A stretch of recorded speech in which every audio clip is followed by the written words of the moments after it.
Hello दोस्तों, कैसे हैं आप सब लोग। आशा करती हूँ कि आप लोग सभी लोग ठीक होंगे। ठीक है, सब लोग अच्छे से रह रहे होंगे। और चलिए, मैं आप सभी का शर्मा क्लास में एक बार फिर से स्वागत करती हूँ। आज हम लोग पढ़ेंगे जी के कुछ क्वेश्चन। आज मैं बहुत क्वेश्चन कम लेके आई हूँ, मतलब 10 क्वेश्चन लेके आई हूँ, लेकिन जो भी लेके आई हूँ बहुत इंपॉर्टेंट है, तो प्लीज़ आप लोग बने रहिए मेरे साथ। और ये जो भी मैं मतलब पढ़ाती हूँ, मैं हर बार बोलती हूँ कि आप लोग नोटबुक और पेन लेके बैठा करिए। आप कुछ भी पढ़ने बैठिए, मैं ये नहीं कह रही केवल मेरी ही क्लास, या कुछ भी आप खुद से भी पढ़ने बैठे या किसी और की क्लास देखिए, वीडियो देखिए, कभी भी आप पढ़ने बैठे तो आप लोग नोटबुक और पेन लेके बैठा करिए। क्योंकि जब हमारे पास नोटबुक पेन होती है ना, तो हम क्या करते हैं कि जो चीज़ हमें नई दिखती है, चीज़ हमें नहीं आ रही जो चीज़, तो हम क्या करते हैं उसको नोट करते हैं। नोट करने से हमारे दिमाग में वो क्या आधा तो उसी समय फिक्स हो जाता है। फिर एक दो बार रिवीजन कर लेते हैं तो पूरी तरह हमारे दिमाग में फिक्स हो जाता है। ठीक है, तो नोटबुक और पेन लेके ज़रूर बैठा करिए। चलिए, आज मैं 10 ही क्वेश्चन लेके आई हूँ, कम क्वेश्चन लेके आई हूँ। तो मैं स्टार्ट करती हूँ। आप लोग चैनल को लाइक शेयर कर दीजिए, अगर चैनल पर नए हैं तो सब्सक्राइब करके बेल आइकन प्रेस कर लीजिए। और मुझे लगता है आप लोगों को मेरी वीडियो अच्छी नहीं लगती, तभी आप लोग कोई लाइक नहीं करते, क्योंकि लाइक बहुत कम आते हैं और इससे क्या डिमोटिवेशन आता है, मैं डिमोटिवेट हो जाती हूँ, तभी कभी कम हो जाती वीडियो। नहीं, मैं स्टार्टिंग में कितनी वीडियो डालती थी, लेकिन आप लोगों का ना लाइक चलता है ना शेयर चलता है। और सब्सक्राइब तो चलिए ठीक, सब्सक्राइब तो एक अलग, लेकिन अगर आप लोगों को अच्छा लगता है, अगर आप वीडियो देखते हैं तो आपके लिए हेल्पफुल होगी। अगर अच्छा लग रहा है तो लाइक करने में क्या जाता है, एक लाइक तो बनता ही आपके लिए, इतनी मेहनत करती हूँ तो एक लाइक तो कर ही सकते हैं। ठीक है, मुझे लगता है कि मेरी ही नहीं, किसी भी टीचर की आप वीडियो देख रहे हैं, अगर आप उसको देख रहे हैं, आपको समझ में आ रहा है, आपके लिए हेल्पफुल लग रही है, तो उसको लाइक ज़रूर करना चाहिए। मैं भी करती हूँ, क्योंकि अगर कोई हमारे लिए इतना एफर्ट कर रहा है, इतनी मेहनत कर रहा है, तो एक लाइक करने से क्या, अगर आप उसको इकट्ठा करके बेच तो नहीं लेंगे कि नहीं, हम इकट्ठा करके उसको बेच लेंगे 1000-2000 रुपये का, तो ये भी ठीक है, लेकिन बिकेगा वैसे भी नहीं, तो कम से कम अगले इंसान को मोटिवेशन मिलेगा। ठीक है, चलिए, ज़्यादा लेक्चर हो जाएगा, मैं अपने टॉपिक पर आती हूँ। आज का हमारा पहला क्वेश्चन क्या है, सिंधु घाटी सभ्यता के वृहत स्नानगृह की खोज की गई थी। कह रहा है सिंधु घाटी सभ्यता जो हुई थी, जो सैंधव सभ्यता जिसको हड़प्पा सभ्यता भी कहते हैं, तो कह रहे हैं कि उस सभ्यता में जो वृहत का मतलब बड़ा स्नानगृह, स्नानगृह का मतलब नहाने की जगह। ठीक है, तो सबसे बड़े स्नानगृह की खोज किस स्थान पर हुई थी, सिंधु घाटी सभ्यता के किस स्थान पर हुई थी, मोहनजोदड़ो पर हुई थी, या लोथल में, या हड़प्पा में, या रोपर पर। ठीक है, तो इसको ऑप्शन नंबर क्या हो जाएगा हमारा, सही क्या होगा कि किस जगह मतलब सिंधु घाटी सभ्यता के वृहत स्नानगृह किस जगह प्राप्त हुए थे, मोहनजोदड़ो में। तो ऑप्शन नंबर ए क्या हो जाएगा हमारा, सही हो जाएगा। ठीक है, अगर हम बात करें कि इसकी और विशेषता है कि यहाँ पे और क्या मिली थी, तो यहाँ पर हमें सिंधु घाटी सभ्यता की सबसे बड़ी इमारत जो है हमें भी यहीं पे मिली थी। ठीक है, अगर पूछा जाए सिंधु घाटी सभ्यता के समय की सबसे बड़ी इमारत किस जगह से प्राप्त हुई थी, तो मोहनजोदड़ो से ही प्राप्त हुई थी। सबसे बड़ी इमारत अन्नागार, सॉरी, इमारत का मतलब कि सबसे, मैं पूरा नहीं बोली, इमारत अन्नागार मतलब जहाँ पे अनाज रखे जाते हैं। ठीक है, सबसे बड़ी इमारत अन्नागार,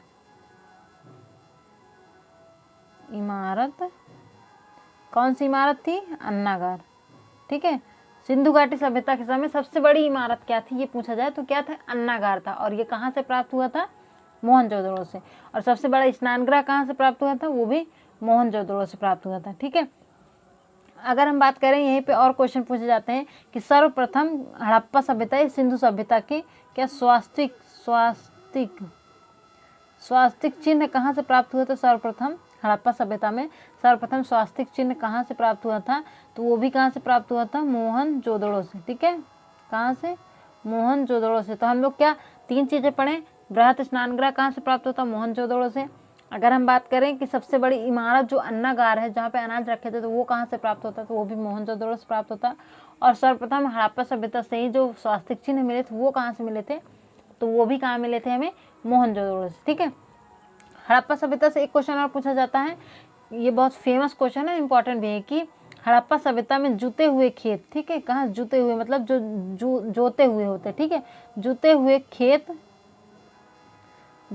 खेत के साक्ष्य में कहाँ से मिले थे, किस जगह से मिले थे, तो कहाँ से मिले थे, कालीबंगा से। ठीक है, कहाँ से मिले थे, कालीबंगा, जो हड़प्पा सभ्यता का ही एक स्थान है।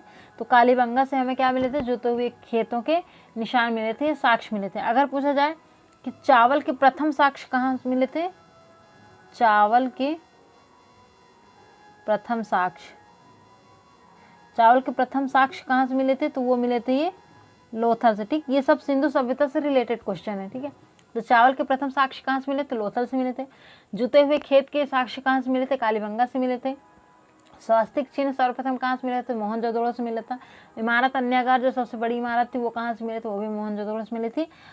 हमने मतलब सिंधु सभ्यता से काफ़ी कुछ क्वेश्चन जो इम्पोर्टेंट है वो हमने देख लिए हैं। ठीक है, तो क्वेश्चन के हिसाब से हमारा ऑप्शन नंबर 1 क्या हो जाएगा? हमारा सही हो जाएगा। अब चलते हैं अगले क्वेश्चन पर। अगला क्वेश्चन क्या है? दूसरा, ब्रिटिश शासन के दौरान बंगाल का प्रथम विभाजन कब किया गया था? 1885 में, 1908 में, 1903 में या 1905 में? तो ये सबको पता है, मैं इसको थोड़ा और ऊपर कर लेती हूँ। हाँ, ये सबको मतलब सबको क्या, कुछ लोगों को तो पता ही होगा कि क्या हुआ था, बंगाल विभाजन कब हुआ था? 1905 में। तो ऑप्शन नंबर डी क्या हो जाएगा? हमारा सही हो जाएगा। ठीक है, अगर हम डेट की बात करें तो कब हुआ था? 16 अक्टूबर 1905। किसके समय में हुआ था? कौन कर रहा था? Lord Curzon. कौन थे उस समय वायसराय या भारत में? लॉर्ड कर्जन थे। ठीक है, तो लॉर्ड कर्जन ने ही, लॉर्ड कर्जन के समय अगर पूछा जाए तो किसने किया था? लॉर्ड कर्जन ने ही किया था। लॉर्ड कर्जन ने 1905 में बंगाल का विभाजन किया था, बंगाल को 2 भागों में बांट दिया था। ठीक है, अगर हम मतलब बात करें कि ये बंगाल विभाजन खत्म कब किया गया, तो 1911 में। ठीक है, 1911 में जब कौन थे? Lord Harding. ठीक है, लॉर्ड हार्डिंग थे भारत के गवर्नर जनरल या वायसराय जो भी थे, लेकिन भारत के मतलब भारत में अंग्रेजी शासन जिस समय था, वो शासक कौन थे? लॉर्ड हार्डिंग थे। जब विभाजन हुआ था तब कौन थे? लॉर्ड कर्जन के द्वारा किया गया था, लेकिन इसे समाप्त किसके द्वारा किया गया? 1911 में लॉर्ड हार्डिंग द्वारा किया गया था। और उसके पश्चात 1912 में ही क्या हुआ था? हमारा कलकत्ता से हमारी राजधानी हटाकर कहाँ की गई थी? दिल्ली कर दी गई थी। ठीक है, ये भी क्वेश्चन इंपॉर्टेंट है कि पहले हमारे भारत की राजधानी क्या थी? कलकत्ता थी, लेकिन बाद में दिल्ली हो गई। 1912 में से ट्रांसफ़र कर दिया गया। ठीक है, और उसी समय से 1911 में ही क्या हुआ? ये जो बंगाल विभाजन हुआ था, ये क्या हुआ था? समाप्त कर दिया गया था। क्योंकि बंगाल विभाजन जब किया था, मतलब लॉर्ड कर्जन ने 1905 में, तब भारतीयों ने क्या किया था? विरोध किया था, इसके प्रति क्या आंदोलन चला दिया। तो 1911 में लॉर्ड हार्डिंग द्वारा ये आंदोलन समाप्त करके 1912 में कलकत्ता से राजधानी दिल्ली स्थानांतरित कर दी गई। ठीक है, अगले क्वेश्चन पर चलते हैं। अगला क्वेश्चन क्या है हमारा? फॉरवर्ड ब्लॉक की स्थापना किसने की थी? सुभाष चंद्र बोस ने, पीसी जोशी ने, नरेंद्र देव ने या BR अम्बेडकर ने? तो फॉरवर्ड ब्लॉक की स्थापना किसने की थी? सुभाष चंद्र बोस जी ने की थी। किसने की थी? सुभाष चंद्र बोस ने। कितने में की थी? 22 जून 1939 को।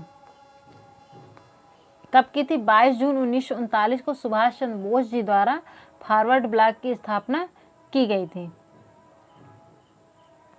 ठीक है, अब चलते हैं अपने अगले क्वेश्चन पर। अगला क्वेश्चन क्या है हमारा?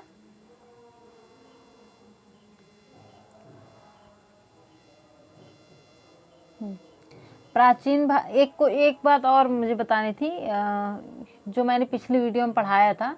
मैंने जो पिछली वीडियो में पढ़ाया था उसमें शायद जब मैंने बताया होगा कि लोधी वंश की स्थापना किसने की थी या उसके संस्थापक कौन है, तो हो सकता है कि, मुझे लगता है, मैं डाउट में हूँ कि मैंने उसका संस्थापक इब्राहिम लोधी को बता दिया है, लेकिन इब्राहिम लोधी नहीं है उसके संस्थापक कौन है? बहलोल लोधी है। ठीक है, तो ये आप लोग चेक कर लीजिएगा एक बार। मुझे डाउट में है कि मैंने शायद इब्राहिम लोधी को उसमें फ्लो में बता दिया होगा, लेकिन वो बहलोल लोधी हैं। उनके संस्थापक, लोधी वंश के संस्थापक बहलोल लोधी। इब्राहिम लोधी जो थे वो मतलब लोधी वंश के अंतिम शासक थे। ठीक है, ये कह सकते हैं। तो आप लोग एक बार चेक कर लीजिएगा। ठीक है, 4 नंबर क्वेश्चन क्या है हमारा? प्राचीन भारत के एक विख्यात चिकित्सक धन्वंतरी किसके दरबार की शोभा थी? चंद्रगुप्त, विक्रमादित्य, अशोक, समुद्रगुप्त या कनिष्क? तो किसके ये जो चिकित्सक थे, धन्वंतरी थे, ये भी पूछा जा सकता है कि धन्वंतरी कौन थे? तो ये कौन थे? चिकित्सक थे। एक क्वेश्चन यहीं पे आपका बन गया। ठीक है, कौन थे धन्वंतरी? चिकित्सक थे, एक डॉक्टर थे। तो उस समय ये मतलब किसके दरबार में थे, मतलब किसके दरबार में रहते थे, ये कह सकते हैं। तो ये किसके? चंद्रगुप्त विक्रमादित्य। ऑप्शन नंबर 1 क्या हो जाएगा हमारा? सही हो जाएगा। ये कि इनको क्या कह सकते थे? चंद्रगुप्त द्वितीय भी कहते थे। ठीक है, चंद्रगुप्त द्वितीय भी कहते थे, इनको उपाधि मिली थी विक्रमादित्य की। ठीक है, तो चंद्रगुप्त विक्रमादित्य के दरबार के एक विख्यात चिकित्सक कौन थे? धन्वंतरी थे। ये उनके क्या है? 9 रत्नों में से एक थे। क्या थे ये? उनके क्या थे? 9 रत्नों में से एक थे। 9 रत्नों। धन्वंतरी जो थे चंद्रगुप्त विक्रमादित्य के 9 रत्नों में से, उनके दरबार में 9 रत्न रहते थे, उनके 9 रत्नों में से एक थे जो बहुत ही विख्यात चिकित्सक थे।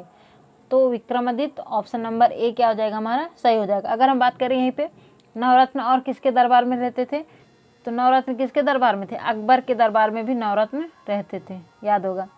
अबुल फजल हो गया, बीरबल हो गया, और क्या थे? मुल्ला दो प्याजा, टोडरमल, मान सिंह, ये सब क्या थे? अकबर के दरबार के 9 रत्न थे। ठीक है, अगर हम और बात करें कि देखिए समुद्रगुप्त को क्या कहते थे? भारत का नेपोलियन भी कहते थे।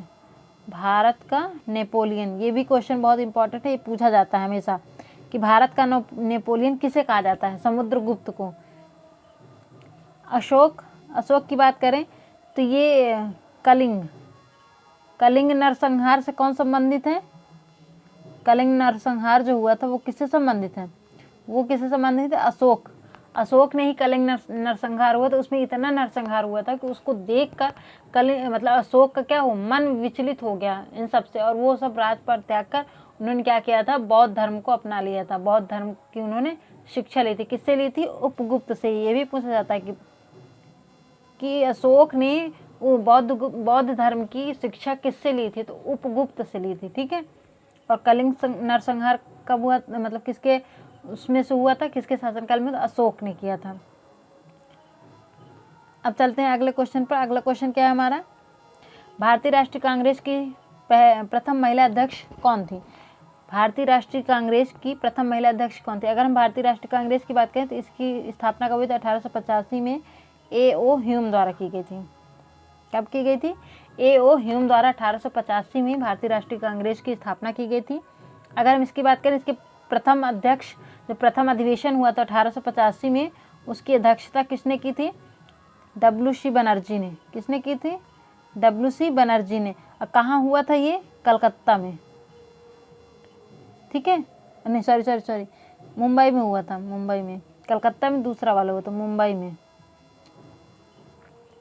तो 1885 में भारतीय राष्ट्रीय कांग्रेस अधिवेशन जो हुआ था, भारतीय राष्ट्रीय कांग्रेस की स्थापना 1885 में A.O. ह्यूम द्वारा की गई थी, और इसका प्रथम अधिवेशन 1885 में हुआ था, जिसकी अध्यक्षता W.C. बनर्जी ने किया था। और कहाँ हुआ था ये? मुंबई में हुआ था प्रथम अधिवेशन। ठीक है, अगर हम इसकी बात करें, इसका द्वितीय अधिवेशन 1886 में हुआ था, कलकत्ता में। ठीक है, किसने किया था? दादा भाई नौरोजी ने। किसने किया था? किसकी अध्यक्षता में हुआ था?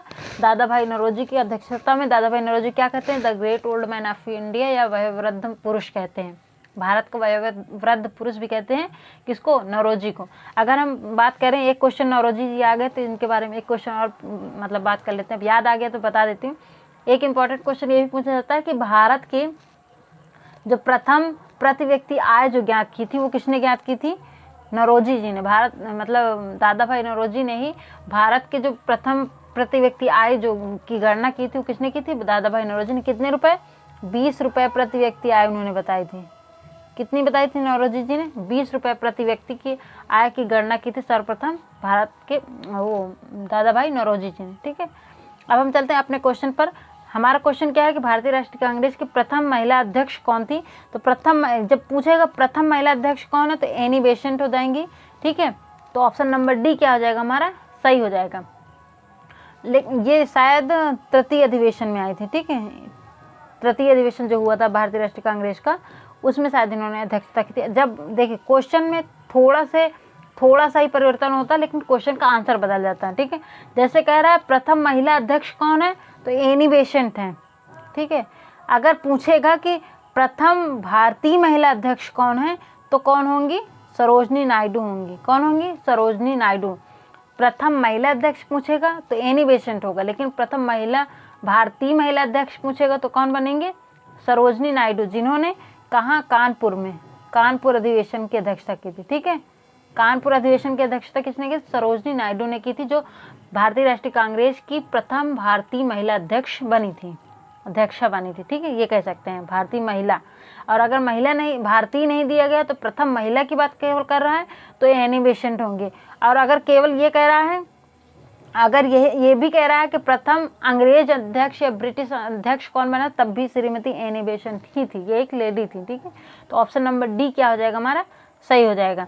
सुचेता कृपलानी आ गए। अगर पूछा जाए भारत के प्रथम सीएम कौन थी, तो सुचेता कृपलानी है, ठीक है। यूपी की भी हैं और भारत की भी हैं। तो भारत के प्रथम सीएम कौन है, महिला सीएम की बात कर रहे हैं, ठीक है। भारत के प्रथम महिला कौन सीएम जो बनी थी वो कौन है, सुचेता कृपलानी। तो ऑप्शन नंबर बी क्या हो जाएगा हमारा, सही हो जाएगा। सरोजिनी नायडू के बारे में और भी बात होती है। सरोजिनी नायडू क्या है, भारत की प्रथम महिला राज्यपाल हैं। क्या है, भारत की प्रथम महिला राज्यपाल भी कौन है, सरोजिनी नायडू हैं। तो ये क्वेश्चन दोनों भी पूछे जाते हैं एग्जाम में। आप लोग नोटबुक में ज़रूर नोट करते जाइएगा। जो मैं एक्स्ट्रा नॉलेज दे रही हूँ, जो एक्स्ट्रा इन्फॉर्मेशन दे रहे हैं, उसको भी आप नोटबुक में नोट कर लीजिए। 6 नंबर क्वेश्चन क्या है, गदर आंदोलन के संस्थापक कौन है, लाला हरदयाल, लाला हंसराज, अजीत सिंह, सोहन सिंह भकना। तो गदर आंदोलन के संस्थापक कौन है, ये सबको पता है। गदर आंदोलन के संस्थापक लाला हरदयाल जी हैं। तो ऑप्शन नंबर ए क्या हो जाएगा हमारा, सही हो जाएगा। अगर बात की जाए कि कब इन्होंने गदर आंदोलन की स्थापना की थी, 1913 में, ठीक है। मतलब 1913 में ये आंदोलन स्टार्ट हुआ था। किस उद्देश्य से इन्होंने स्टार्ट किया था, अंग्रेजी साम्राज्य को उखाड़ फेंकने के उद्देश्य से इन्होंने यह जो गदर आंदोलन है इसकी शुरुआत लाला हरदयाल ने कब की थी, 1913 में की थी। कहाँ पर की थी ये भी पूछा जाता, तो कहाँ किया था इन्होंने, यूएसए में, अमेरिका में किया था, ठीक है। अमेरिका के सैन फ्रांसिस्को में, ये कह सकते हैं अमेरिका के। अगर पूछा जाए कि गदर आंदोलन की शुरुआत लाला हरदयाल जी द्वारा 1913 में, एक सेकेंड, 1913 में अमेरिका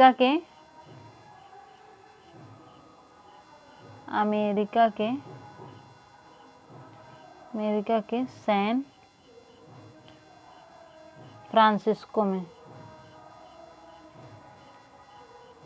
ठीक है। तो क्वेश्चन ये है पूरा कि गदर आंदोलन की स्थापना, गदर आंदोलन की शुरुआत ये कह सकते हैं कि लाला हरदयाल जी ने 1913 में अमेरिका के सैन फ्रांसिस्को में किया था। किस उद्देश्य से किया था, अंग्रेजी साम्राज्य को उखाड़ फेंकने के उद्देश्य से शुरू किया था, ठीक है। तो ऑप्शन नंबर ए क्या हो जाएगा हमारा, सही हो जाएगा, Lala Hardayal is the right answer. अगला क्वेश्चन क्या है हमारा, अगला क्वेश्चन है महात्मा गांधी जी ने पहला किसान आंदोलन कहाँ चलाया था, दांडी में, चंपारण में, बारडोली में या वर्धा में। तो पहला महात्मा गांधी जी का पहला किसान आंदोलन जो था ये हुआ था चंपारण में। ऑप्शन नंबर बी क्या हो जाएगा हमारा, सही हो जाएगा। तो ये कब हुआ था ये भी ज्ञात कर लेते हैं। ये हुआ था हमारा 1917 में। कब हुआ था, 1917 में। कब हुआ था, 1917 में। कहाँ हुआ था, बिहार में, ठीक है। 1917 में गांधी जी द्वारा प्रथम किसान आंदोलन बिहार में चलाया गया था। और इसमें क्या हुआ था, गांधी जी सफल भी हुए थे। क्या हुआ था, गांधी जी को सफलता मिली थी, ठीक है। ये चंपारण जो हुआ था ये शायद किसानों के उसमें नील की खेती के लिए शायद हुआ था, कि नील की खेती करने के लिए मजबूर कर रहे थे, क्या कुछ ऐसे था। नील की खेती से शायद ये रिलेटेड है, ठीक है। थोड़ा सा डाउट में हूँ कि नील की खेती से ही था। और तो ये चंपारण, आप ये याद रख लीजिए, प्रथम किसान आंदोलन कहाँ चलाया गया था, चंपारण में चलाया गया था, बिहार में जो पड़ता, ठीक है, बिहार में पड़ता चंपारण। 1917 में चलाया गया था गांधी जी द्वारा, और इसमें गांधी जी को सफलता मिली थी, ठीक है। अगर हम जो और ऑप्शन उनका देख लें, यहाँ पे आ गया दांडी। तो दांडी क्या है, ये दांडी मार्च से रिलेटेड है। दांडी मार्च कब स्टार्ट हुआ था, एक सेकेंड, 12 मार्च 1930 से चला था। कब तक चला था, 6 अप्रैल 1930 तक, ठीक है। दांडी मार्च कब से कब तक चला था, 12 मार्च 1930 से 6 अप्रैल 1930 तक चला था। जो जिसमें क्या 24 दिन की पैदल यात्रा की थी। 24 दिन की पैदल यात्रा करके दांडी नामक स्थान पर पहुंचकर उन्होंने क्या, गांधी जी ने नमक कानून तोड़ा था। क्या किया था, नमक कानून। नमक कानून क्यों तोड़ा था, मतलब क्या था ये, कि अंग्रेजों ने क्या किया था कि नमक पर कर लगा दिया था। उसी के लिए उन्होंने क्या किया था, दांडी मार्च निकाला था। तो जब दांडी मार्च क्यों पड़ा इसका नाम, क्योंकि जब वो दांडी नामक स्थान पर पहुंचकर उन्होंने 6 अप्रैल 1930 को दांडी नामक स्थान पर पहुंचकर नमक कानून तोड़ा था, कि इसीलिए इसको नमक कानून भी कहते हैं। और नमक, ये पूछा जाता है कि नमक कानून कब तोड़ा था उन्होंने, तो 6 अप्रैल 1930 को तोड़ा था। दांडी मार्च कब से कब तक चला था? 12 मार्च 1930 से 6 अप्रैल 1930 तक चला था। 24 दिन की पैदल यात्रा करने के बाद उन्होंने क्या किया था? नमक कानून को तोड़ दिया था। ठीक है, दांडी मार्च ये हो गया। बारदोली सत्याग्रह जो हुआ था ये किससे संबंधित है? वल्लभ भाई पटेल, वल्लभ भाई पटेल, वल्लभ भाई पटेल, ये सत्याग्रह हुआ था। बारदोली सत्याग्रह हुआ था। इसमें क्या किया था? ये वल्लभ भाई पटेल जी से रिलेटेड, ये भी क्वेश्चन पूछा था बारदोली सत्याग्रह किससे रिलेटेड, किससे संबंधित है? तो बारदोली सत्याग्रह वल्लभ भाई पटेल जी से संबंधित है। और इसी सत्याग्रह में क्या किया था कि बारदोली की जो लेडीजें थी, जो महिलाएं थी, उन्होंने क्या किया था? पटेल जी को कौन सी उपाधि दी थी? लौह पुरुष की उपाधि दी थी। कौन सी उपाधि दी थी? लौह पुरुष की उपाधि बारदोली की महिलाओं द्वारा सरदार वल्लभ भाई पटेल जी को दी गई थी। ठीक है,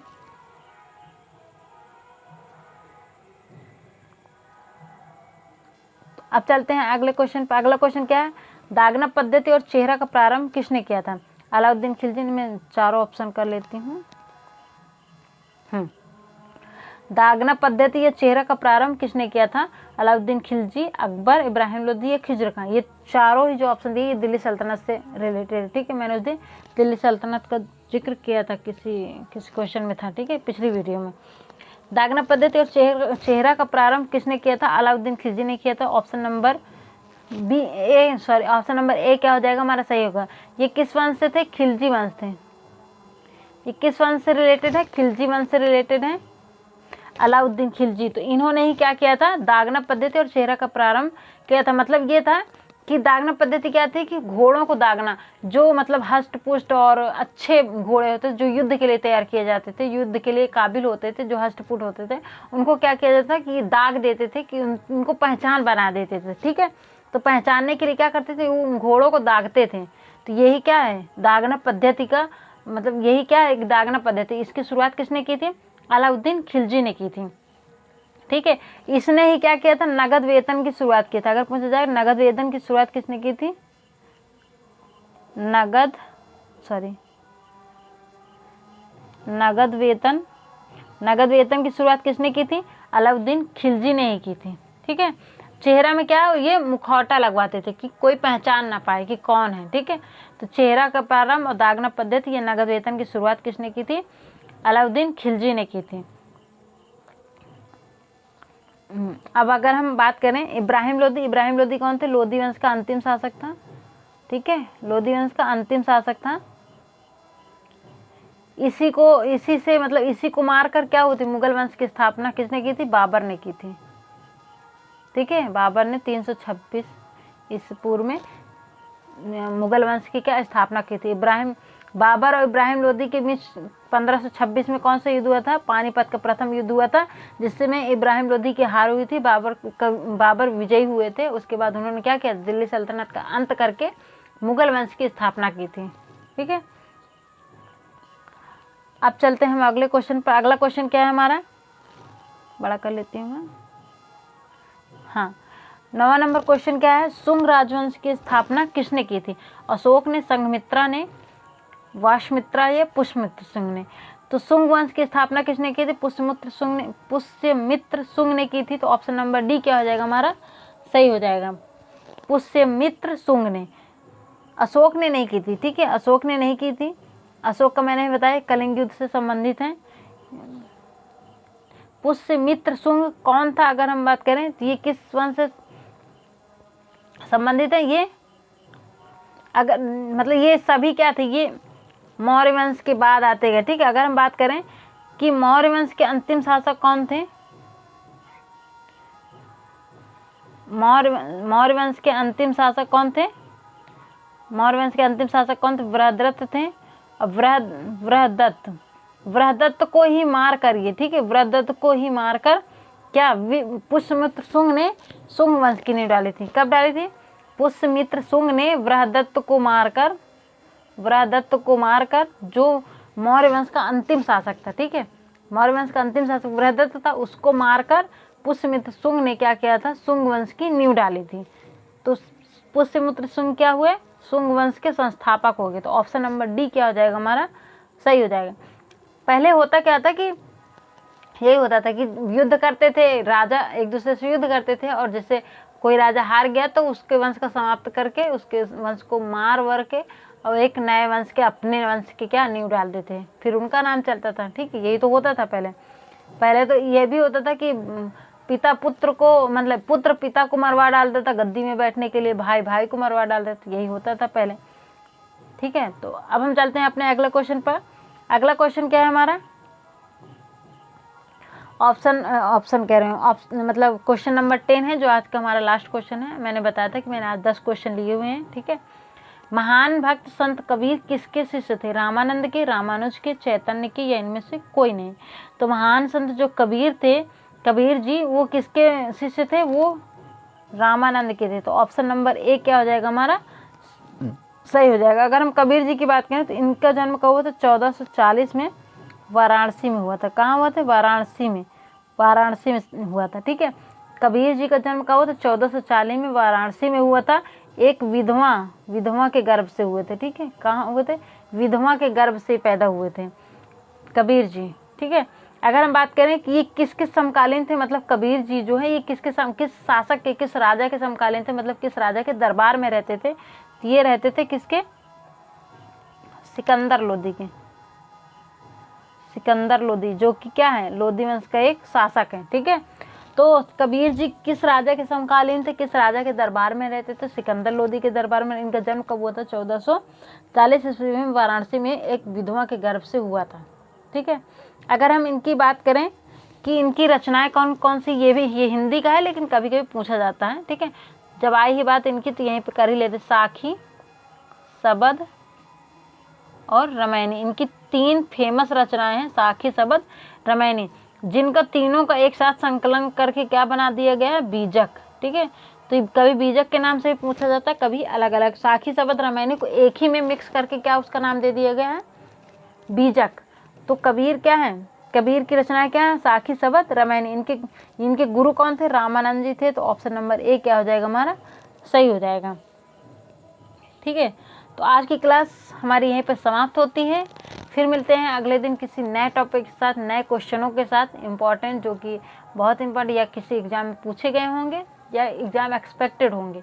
तो आप लोग इंतज़ार कीजिएगा फिर से मेरी अगली वीडियो के लिए। और अगर किसी ने पहले की वीडियो नहीं देखी है, मैंने बहुत सारी वीडियो बनाई हुई हैं, मैथ की, हिंदी की, जीके की, और जीके ट्रिक की भी मैंने बहुत सारी वीडियो, साइकोलॉजी की ट्रिक की, साइकोलॉजी क्वेश्चन की मैंने बहुत सारी वीडियो बनाई, तो आप लोग उसको देख सकते हैं। ठीक है, तो आप लोग उसको ज़रूर देखिए, एक बार देखिएगा ज़रूर। अगर आपको अच्छा ना लगे तो कोई बात नहीं, लेकिन अगर अच्छा लगे तो एक लाइक ज़रूर कीजिएगा। और आपकी, मैं इतना मेहनत करें, अगर ये वीडियो आपको अच्छी लगे, आपके लिए हेल्पफुल लग रही है, तो प्लीज़ लाइक कीजिए और अपने सोशल मीडिया पर, अकाउंट पर, या अपने दोस्तों के साथ शेयर कीजिए। और चैनल पर नए हैं तो सब्सक्राइब करके बेल आइकन प्रेस कर लीजिए। फिर मिलते हैं अगली क्लास में, तब तक के लिए बाय बाय, धन्यवाद।